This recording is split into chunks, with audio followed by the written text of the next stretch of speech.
Suroo bергende özüңөрдүn аты жөнүңөрдү анан кыскараак бергенге аракет кылган кенде эл көп. Биринчиден өзүңөрдү тааныштырып, анан кыска гана суроо берген. Мен Денисламов Абдрахман, Араван районунун аксакалдарынын атынан, ардагерлердин атынан сүйлөп атам. Ассаламу алейкум, урматтуу Садыр Нуркожоевич. Ассаламу алейкум, жамаат. Жалпыңарга жараткан жакшылыгы, тынччылыгы, кут берекеси болсун. Аллага көптөн көп шүгүрлөр айтайлы. Силер менен бизди ушундай жакшы заманда жаратып койду. Бейиштин төрүндө болгон мамлекетте, Кыргызстан деген мамлекет жарашып койду. Мындан тышкары мына бүгүн ушул залда жүрөгү элим, жерим Кыргызстаным деген мына президент Садыр Нуркожоевич менен түзмө-түз отуруп мына сүйлөшүшкө бизге мүмкүнчүлүк болду. Ошондуктан бардыгыңыздар Аллага шүгүрлөр айтайлы. Мен учурдан пайдаланып, районубузда чечилбей аткан, районубуздун деңгээлинде чечилбей турган бир эки маселеге токтолуп кетемин, Садыр Нуркожоевич. Биринчи маселе биздин мына Араван районубуз борборуну канализация кылып, канализация анан шаар статусун берип койсоңуз деп суранат элем. Экинчи маселени айтай турган болсом, сиз өзүңүз мына докладыңызда айтып бердиңиз, суу сактагыч маселеси. Бул суу сактагыч Акаевдин доорунан бери бүтпөй келет да. Ушуга жакшыраак көңүл буруп, ушул суу сактагычты бүтүрүп берсеңиз, районубуздун суусу менен камсыз болуп калат элек. Эми канализацияны айтты, иштеп атат деп. Суу сактагычтар боюнча. Суу сактагычтарды биз мен келгенде 22-жылдан баштап тапшырма бердим. Анда Бакыт Төрөбаев эле айыл чарба министри. Азыр мына жаңы бизде жаңы жигит бар, мына Эрлис деген. Бу да улантып атат ишти.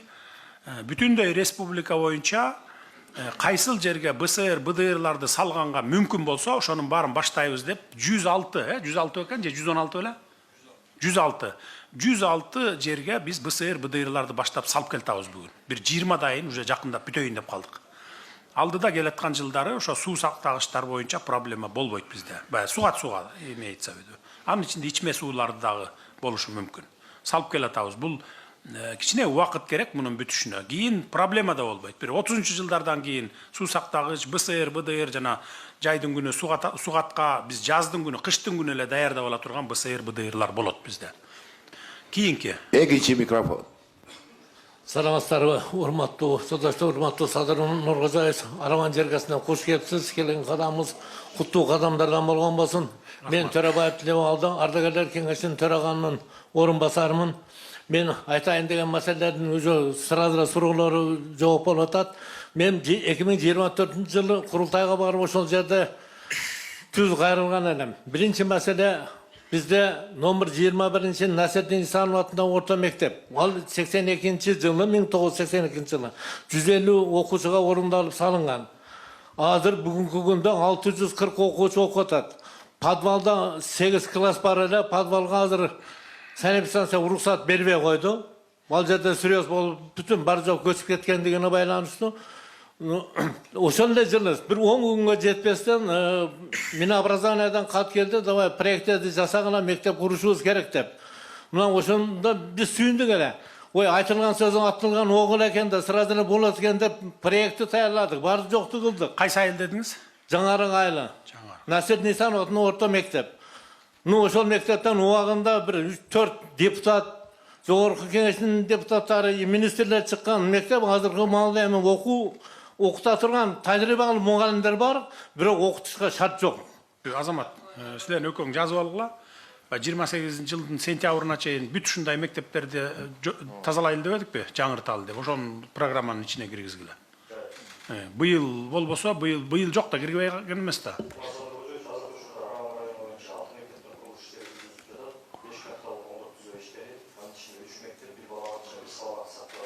Бул мектеп жок да, жаңарык мектеп. Эмдиги жылкыга киргизгиле дагы, в общем 28. Ассаламу алейкум, Садыр Нуркожоевич. Менин аты жөнүм Карабаев Равшанбек. Мен Тепорган айылдан болом. Равшанбек дейсизби атыңыз? Равшанбек. Биз ишкербиз. Балам 8 айдан бери дейин ошто түрмөдө жатат. Биз мына Тепорган айылыга больница, ишкерлерди бир 30-40 адамды ишкер балам иштетет. Шуну постава кылып жаткызып коюшту, ошто жатат. Шуга бир жардам берсек. Эмне менен иштейт эле? бизнес да, мына магазин құрдық, темір складтар құрдық, қазір больница құрып атабыз. Ішкер бір 30-40 адамды іштетеді балам. Эмнеге камап койдун? Оны мына жерде әлгі енді пастава қылып, Эмне подстава? документ жасап берем деп тұрып, документті ақчап деген абарса, шуну кекенбі пастава қылып, шу қамап қойды деген, шунға жардам берсеңіз деп. Кана контор, айтыңызчы, не болду? Саламатсызбы, Садыр Нуркожоевич, саламатсызбы, Араван район тұрғындары, ұлттық қауіпсіздік қызметінің орынбасары генерал-майор Ютаев.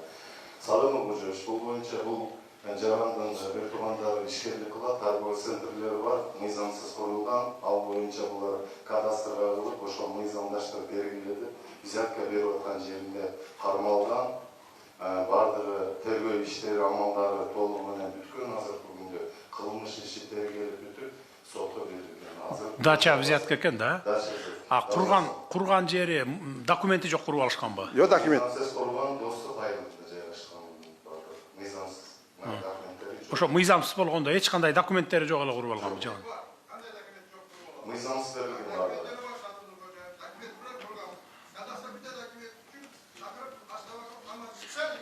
Так, Азамат, сен мындай кылгын, ким экөөң диге министр, курулуш министри экөөңөр текшерип көргүлө. Кимисиники бияктыкы чынбы же тияктыкы чынбы? Маган бүгүн текшерип туруп айтасыңар. Түшүндүңөр, а? Түшүнүктүү болду. Мен муну жазып алдым, мына мен көзөм өлүм алам. 4-cü mikrofon. Assalamu alaikum. Sadat Nurkojayevich, men Amanov Qaribek Tanovich, Çekovat Aile Hükümeti'nin turgulumun. Atım kim dediniz? Amanov Qaribek. Qaribek Mirza. Menin 12. yılı iki balama gülüş yer alış için çeşim çıkandı. Biroq yer жоқ. Oşoğa arızlandık park yerlerge bir nime boluydu da.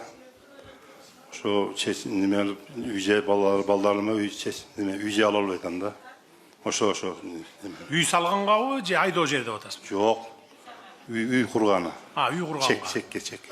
Эки балаңыз квартирада жүрөбү азыр анан? Ооба. Үйлөнгөн, жайланганбы? Үйленген, iki ballar, şu ballar var. Мамлекеттик ипотекалык компанияга турдубу, кезекке турду эле же турган жок? Жоқ, ондай жоқ. Şu Шаардабы өзү негизи? Айылдабы? çeşim çıkan çeşim, yer жоқ orada. Эми жерлер боюнча мен көп эле айтып келатам, уксаңыздар керек, телевизордон айтып атам, интернеттен айтып атам. Жер бизде жылдан жылга тарып баратат. Мына биз азыр 7,5 миллионго жеттик элибиз. Кошуна Өзбекстан 40 миллионго жетти. 40 миллионго. Биз 7,5 миллионго жеттик. Жерлердин баарын убагында үлүшкө таратканда билесиз да, үлүшкө таратып, анан ФПСтин жери деп алып калганбыз, ал жерлерге биз сельхоз продукцияларын айдап атабыз азыр. Кээ бир айдалбай калганда жерлер бар. Өзүбүз биз буудай менен камсыз кыла албай атабыз бүгүнкү күндө. 40% кылабыз. Жылдан жылга азайып баратат алда. Улам жерлер азайган сайын азайып баратат. 60%ын биз Казакстан менен Өзбекстан, Россиядан сатып алып атабыз. Дагы башка тамак аштар бар, импорт кылып келип атабыз. Ошон үчүн жерди биз колдон келишинче экономдойлу деп атабыз. Мындай капталды көздөй кетпей, бийиктикке кетели деп. Азыр эми мына райондорго келип атабыз, райондорго, кичи шаарларга 5 этаж, 9 этаж, 12 этажга чейин салып берип, квартираларды берүү иштерин аткарабыз. Мына азыр мурда областтардын центринен чыга албай атсак, мына кече жакындан баштап райондорго өтө баштадык. Райондун борборунда, мына ушул Араванга как раз 17 гектар жериңер бар экен. 11 гектар жериңер бар экен, ошол жерге 3000 квартира сала тургандай тапшырманы бердим азыр мына мамлекеттик ипотекалык компания менен курулуш министрлиги жакында ишке киришет. Ушул жерге 1,5 жылдын ичинде салып бүтөбүз. Ошол жерге кезекке туруңуздар дагы, ошол жерден алыңыздар. Эми айылдарда жер жок. Мисалы менин айылымда деле жер жок. Башка мунун бул ишинин тегишинин айылында деле жер жок да эми. Айдалып аткан жер бар, а жерден тамак аш алып жеп атабыз да. Анан жердин баарын эле үйгө бере берсек, кийин бир 20-30 жылдан кийин, 50 жылдан кийин ачка калабыз элдерибиз. Экинчи микрофон. Саламатсыздарбы? Мен ОСО-сонун Курут Аматова Чолпонай атын. Атыңыз ким дейсиз? Чолпонай. ОСО-сонун Курут 100 долбор 100 ишканага киргенбиз. Менин суроом ишкерлик боюнча Бизде Кыргызстанда мен ошо кыргыз патентке барып бир ойлоп таап патенттештирип жүргөндөн бери ушул нерселерге көп дуушар болдум. Кыргызстан элине пайдалуу нерсени ойлоп таап, дүйнө жүзүнө экспортко чыгарса боло турган идеясы өтө күчтүү бир нерсени ойлоп тапкандар эч бир мындай көңүл бурулбай, каяка барышыбызды билбей эле калып кетет экенбиз. Кана айт. Экономика министрлиги сизди биз кабыл алайлык азыр ошол сиздин идеяңызды карашып салып биз жардам беребиз. Экспорт жагынан дагы жана акча бөлүп берүү жагынан дагы биз даярбыз. Экспорт боюнча биз бардык эле бизнесмендерге жардам берип атабыз. Мына сухофруктуларды жөнөтүп атат, өзлөрүнүн продукцияларын жөнөтүп атат, Германияга чейин, Австрия, Парижге чейин барып атат. Жөнөтүлүп атат.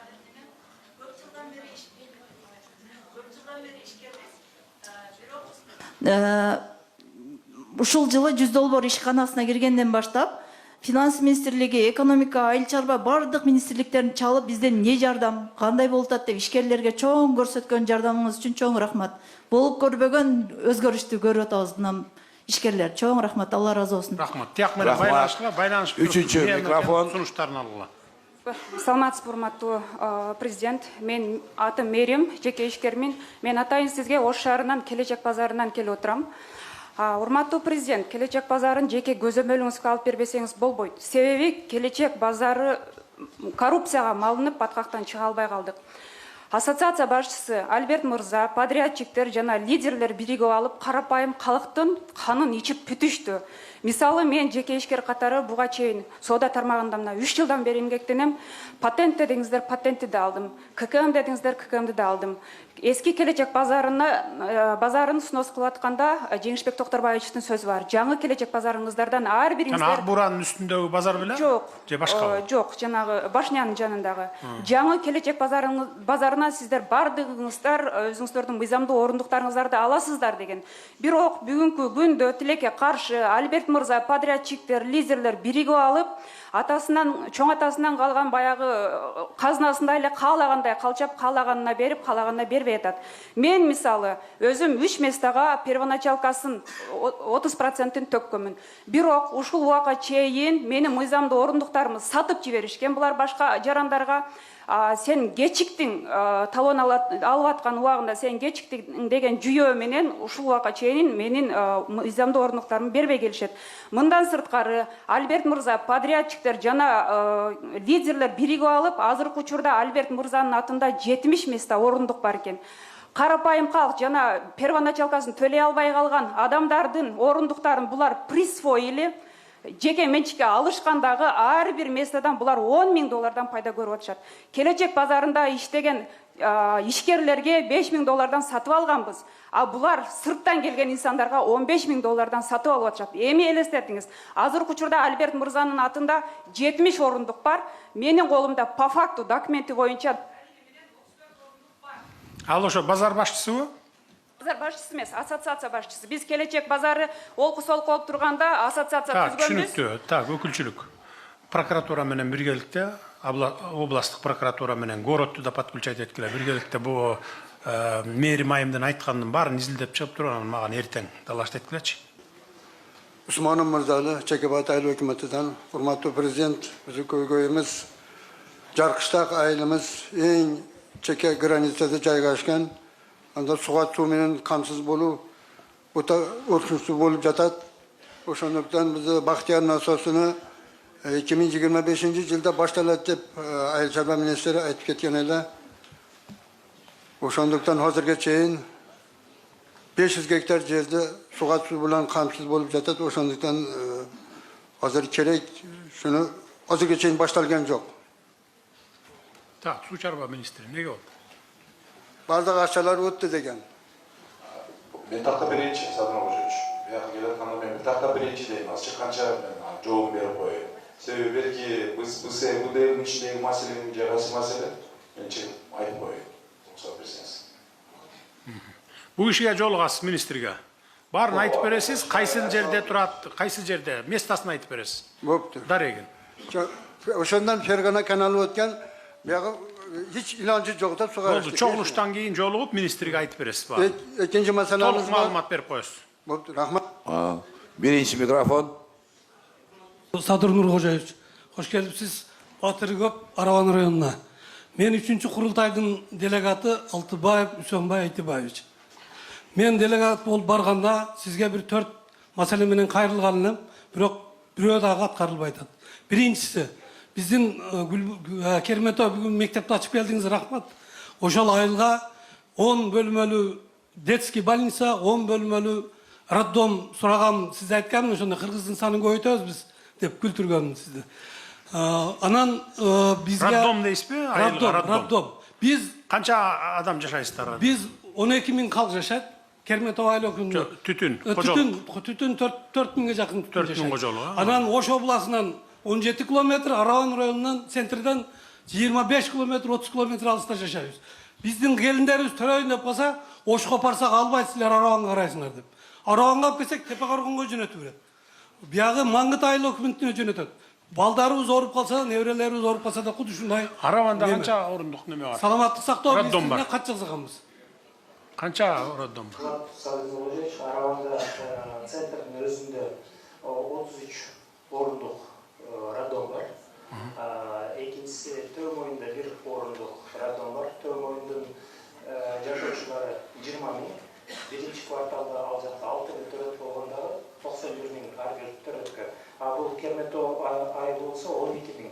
12 000 жашоочуга роддом куруу рациональный эмес да. 10 месталык куруубу? Анда бу бияктыкы канда толуп кетип атабы? Биякка канча 30 месталык дейсизби? Жок, бул жакта 33 места толуп кетпейт. 33 места. Бул 17 километрлик аралыкта кыйналып калып атабыз деген.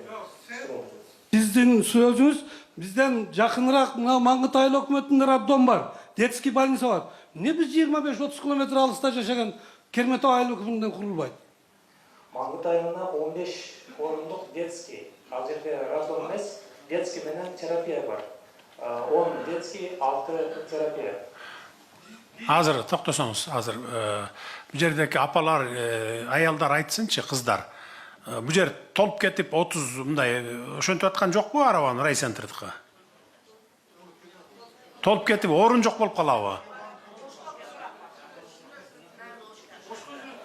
Бул жер толуп кетет, мисалы төрөткө келсе 30 места тең занят, биздерге места жок деген моменттер барбы ушундай? Министрдин айтымы баягы айылга эле роддом сала бериш бизге мамлекетке пайда эмес деп атпайбы деге? Жок, бул Керметов айылда. Азыр токтоп туруңуз ошол.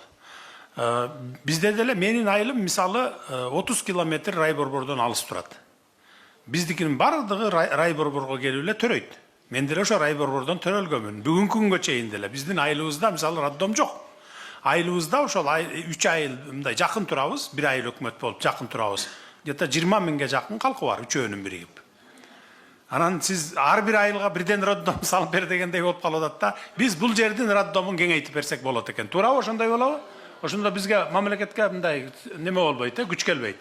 Роддом боюнча бул жерде мен өзүм да текшерилүү роддом койкалары жетиштүү деп. Бул жердикиби? Маселе бул жердеги роддомдо эгер оор төрөттөр болсо Ошко жөнөтүшөт. Ошол маселени. Төрөт оор болсобу? Жок, би айтып атпайбы, биткон болуп калат деп. Орун жок болуп калат, анан ошондон Ошко жөнөтөт деп атпайбы? Калк айтса калп айтпайт дейт. Дагы бир 20 орундукту куруп берип коелу жанына. Дагы бир өзүнчө имарат кылып туруп. Негизи Араван больницасынын өзүнүн 20-жылы араптар куруп беришкен, калган зданиялар да мындай 57-60-жылы курулган зданияларда эгер бир гана төрөт эмес, анда толук эле бир больница курулган тууралуу 200 орундук. Анын ичинде төрөтү да бар,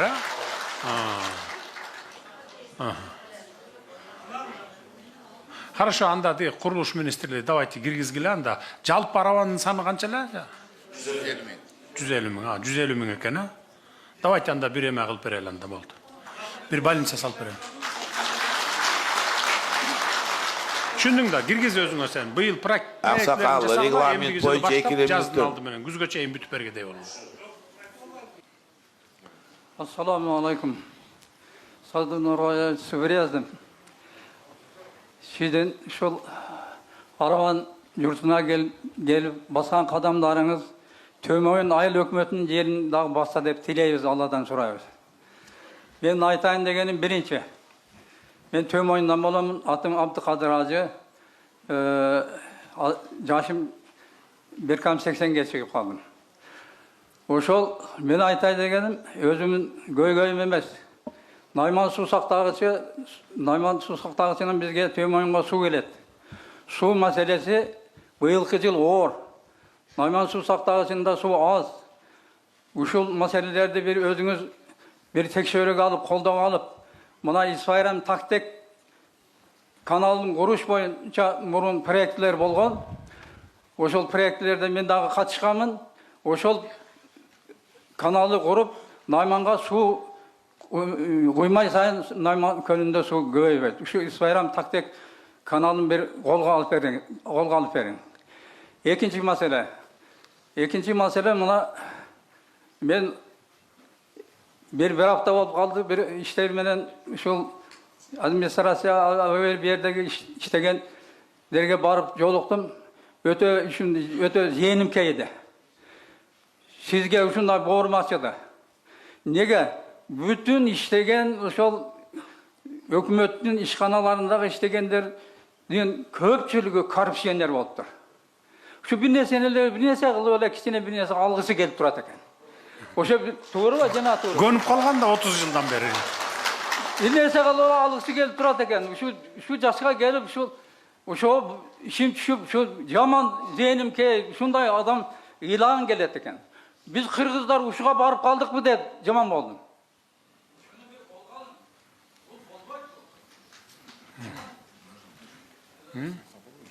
Атын атасаңыз болобу ошол? Атын атап коюңузчу. Жок, эми атабайм, атаганда. Кайсыл администрация дедиңиз, кайсы айыл өкмөт? Бардык эле. Айыл өкмөтүнүн эле атын атап коюңуз, же акимчилик? 60% şu немелер бар. Бардык. Өзүңүз текшерсеңиз болот. Эми бар, андайлардын баарын четинен кармап атабыз, бирок баары бир деле токтолбойт экен.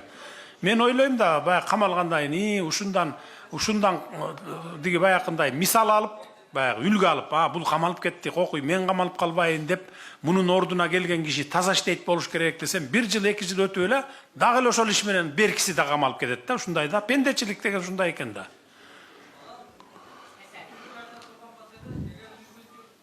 Болса, сизден сураныз, şu Tömoyun eli şu yerde barıp surayız, kol çababız.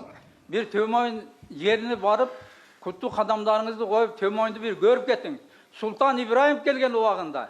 Tömoyun 25.000 hektar yer. Oşonun 3.000 hektarın kana özdeştirip atabız. Oşonca yerde özdeştirse bolot.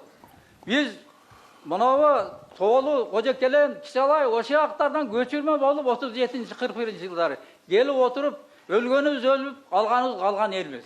Makul, men vakıtta barıp ketken hareket kılayım. 4-cü mikrofon.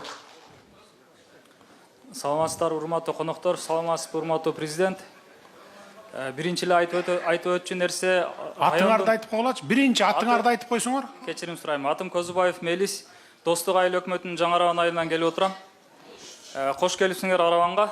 Биринчи эле райондун сизден суранып кетчү нерсеси, Арабан районундагы жашоочуларды сагындырбастан тез келип турсаңыз.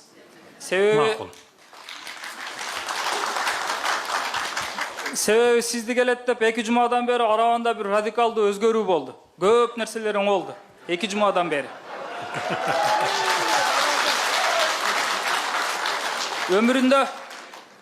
Өмүрүндө акталбаган, өмүрүндө краскаланбаган жерлер краскаланып тур, 2 күндөн бери көрүп атабыз. Чоң рахмат. Негизги айтчу нерсе, жергиликтүү бийлик дагы деле ошол илгеркеле адап берер экен да, андасын. Бирөө келет дегенде жанталаш тазалап коюп, мындай да жата берет экен деп. Күндө тазалап туруш керек, күндө керек болсо. Урматтуу президент, эгер мүмкүнчүлүк болсо бир эле Арабанга эмес, башка райондорго ham bir 2 жылда, 1 жылда убактыңызга карап келип турсаңыз. Себеби бул өтө керектүү нерсе. Область боюнча 5 районго барам. Рахмат. 15-16-сына чейин Ошто жүрөм мен. Рахмат. Негизги айта турган нерсе, биз Жаңы Арабан айылынын тургундары сизге келип турушубуздун себеби, Биз суу сурап, же асфальт басып бериң, же столбадан электр энергия тартып бериң деп келбедик. Биз Кыргызстандын келечеги болгон, Кыргызстандын жаштары, өз айылыбыздын жаштарынын келечегине балта чабылып атканын көзүбүз менен көрүп, чыдабай келип отурабыз ушул жерде. Мектеп айылыбызга 60-70, 73-чү же 74-чү жылы 25-30 орунду бала бакча курулган. 2026 жылы такыр синип нормаларына туура келбесе дагы ошол бала бакчада элдин ашар жолу менен бир аз кошумча бөлмөлөр кошулду. 2026 жылы 70 жылы курулган синип нормасында курулган 30 орунду садикте 310 окуучу окуп жатат. Бул биздин жаштарыбызды, биз өзүбүздүн айылдагы жаштарды көрүп өкүнүп атабыз. Алардын келечегине балта чабылып атат. Мейли эгер толук кандуу 11 класска чейин окуса макул, алар 9 класска чейин окуп, 11 класска чейин окубай атат. Кийинки айыл менен аралык 5-6 километрди түзөт. Көпчүлүк колунда барлар мүмкүнчүлүгү канча кожолук бар? 400 кожолук бар. 400дөн ашып кетти азыр. 11 класстык, 12 класстык мектеп жокпу айылыңызда? Давайте неме кылгыла, срочно 12 класска чейин өткөзгүлө. 400 кожолук болсо, ал жерде уже мүмкүн аны. Эгер 100-150 кожолук болсо, анда түшүнсөк болот эле. Ооба, биз курулуш министрлигине, финансы министрлигине кайрылып жолдогонбуз. Бул жерден толук кандуу билим берүүгө шарт түзүш керек деп. Анан сиздин тапшырмаңызды да аткарабыз. Быйыл эми аркы берки кылганча кеч болуп кетти, үлгүрбөйсүңөр. Кийинки жылы окуу жылы сентябрда башталат, э? Кийинки жылы толук кандуу мектеп кылып өткөргүлө. Түшүндүңөр, э? Макул. Биринчи микрофон. Садыр Нургозоевич. Мен ошо Араванда чыкканыңыз деле Домбыйта бар. Мына жерде. Ошо Домбыйтаны 90 канчанчы жылдары коллективи, мен анда иштебейт элем, ал Домбыйтаны билбейм. 53 адам приватташтырышкан. Закон боюнча. Анан 53 адамдан мен сатып алганмын 6 сотыгын.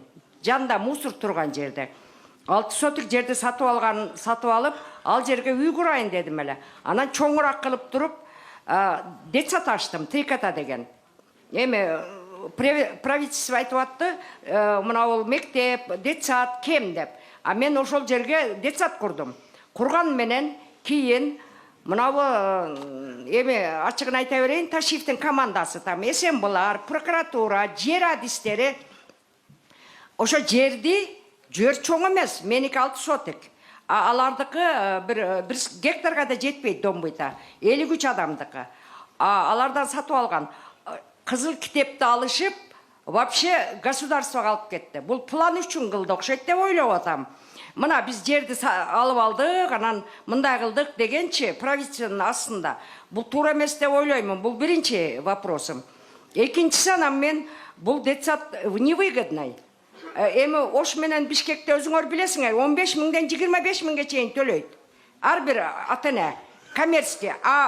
Немеде Араванда 6-6,5 миң алабыз. И то 100 адамга, балага расчет кылынган 30-40 баладан ашпайт. Эмир бул районный центрда 6-6,5-дан ассаң уже баланы алып келди да, алып келишпейт. Эми бул жерде азыр сиз канализация немени айттыңыз, сууну. Бирок газ маселеси да начар экен. Аравандачы. Газ маселеси мына Өзбекстан жаныбызда. Газды эмне деген Газпром? Сиз депутат учуруңузда 1 сомго сатылды деп чыркырап Biz Kırgızstan'a жеткизебиз деп обещать кылышкан, кыйкырышып, Газпромго сатып атканда. Азыр Араван боюнча бир да газ жок. Неме 1 сомго саткан Газпромубуз 7 сом эмес, 28 сом болуп кетти газ. Бул даже Араванда жок. Бул экинчи маселем. Эми мен 3 жолу мына айыл өкмөт өзгөрдү. Мен bir 4 жыл болду ачканыма, 15 жыл болду мен сатып алганыма. Кызыл китепти жок кылып коюшту 6 сотык. Мен даже Кыргызстанда 75ке чыксам, 75 жылдан бери жер үлүшүм да жок. Домбыт өзү турабы мында имараты, же ал дагы жок болуп кеткенби? Домбыта турат. Мен салган детсадда турат. Участогунан алгансыз, э? Ошонун участогунан жолу бош жерди алып мусор баскан. Билишет бардыгы мына ол ушул жердегилер аравандыктар билет мына Домбыттан аркасы. Жалпы канча сотук эле ал Домбыттын территориясы? Территориясы 1 гектарга жетпеген жер. Ошонун 6 сотугун мен сатып алганмын. Үй салайын деп. Анан детсад. Бирок садик кылып, детсад бала бакча кылып иштетип атасыз. Азыр иштеп атабы? Иштеп атат. бирок айтып атпаймынбы? Аны дагы ошо мына команда тартып алды. Прокуратура, айткылачы прокуратура, ГКМБ кайра кайтарылып алып койду эле жагандай. Мамлекетке алынды эле домбут жагандай. Садыр Нуркожоевич, бул боюнча ГКМБ иш алып барган эмес, кылмыш ишин биз козгогон. Прокуратура бардыңар беле. Берчи прокуратура. Саламатсыз, Садыр Нуркожоевич, мында карап көрөлү. Прокуратурадан добарыс келтирилсе керек, сот субъекттери осы добарыс бардыңар келтирип атпайбы? Сот субъектилерди кайра кайтаруу боюнча иштешкен. Эми мындай кылалы. Бул киши эгерде бир башка бир коммерциялык же болбосо үй салып алган болсо мейли эле, эми бала бакча салып алып иштетип атса тийбегиле аган. Аны домбутты кайтарган учурда дагы бул кишинин немесин алты сотугун узаконить этип бергиле. Рас бала бакча кылып иштетип аткандан тийбеш керек.